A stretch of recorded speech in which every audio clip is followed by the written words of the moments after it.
Hello, I'm Joe Crisara from ContractorSelling.com and welcome to Joe TV, the place you go to change your thinking and grow your sales.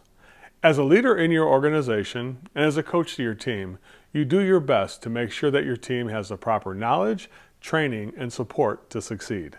You hold meetings and training sessions, you ride along with them on calls and share everything you know so that the lessons you've learned along the way might help your team members to become more successful. You try to be a good leader, teacher, and above all else, a great coach. But there's one crucial aspect of being a great coach that you must remember. In fact, if you're not doing this one thing, you're shortchanging your team and yourself, and you could very well be setting yourself up for future disappointment. The secret isn't so secret. So what is this one thing that every great coach must do to ensure success of their team and themselves? I'll guarantee you've heard it many times before, although you still might not be doing it. Here it is. Great coaches are committed to being a student who is willing to learn. When coaches feel they've already know everything, they not only fail to adapt to changes that occur around them, but in doing so, they let down their team. Being a know-it-all leader creates a closed-door mindset between you and your team. Basically, your people feel, why tell him anything? He'll never listen to what I have to say anyway.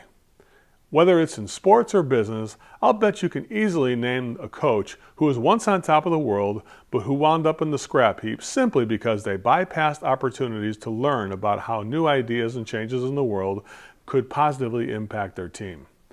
President Harry Truman once said, "Not all readers are leaders, but all leaders are readers." Remember that the level of success you're enjoying today was achieved based on what things used to be like in the past. Mediocre coaches rest on their laurels. They don't push themselves to learn more each day. Great coaches who are truly transformational realize that they don't already know everything. There's always something out there that's new and exciting to learn every day. For some coaches, it's a matter of ego. You have to be secure enough in your leadership role to be also open to seek out new information like childlike curiosity.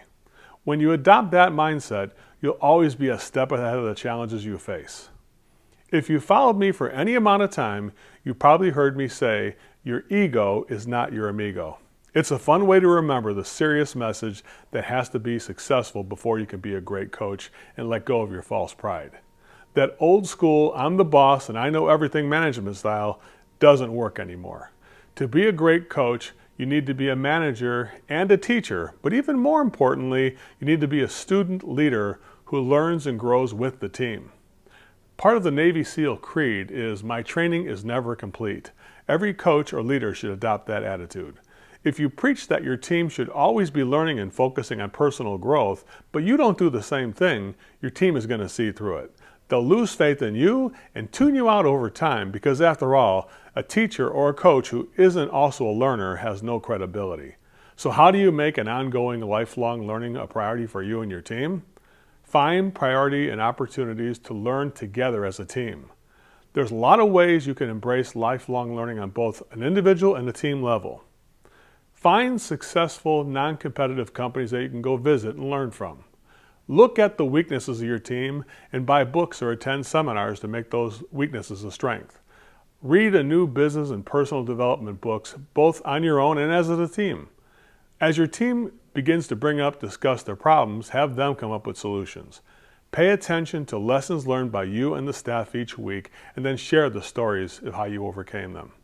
Invest in professional training programs and courses that change your thinking to grow your sales. And lastly, invest in your coaching for yourself as well.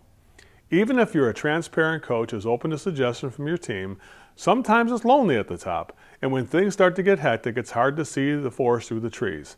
Having your own coach is an investment you'll never regret. Just take a moment right now and think about how much time you spend learning new things that can create a better coach for yourself and teach your team better things.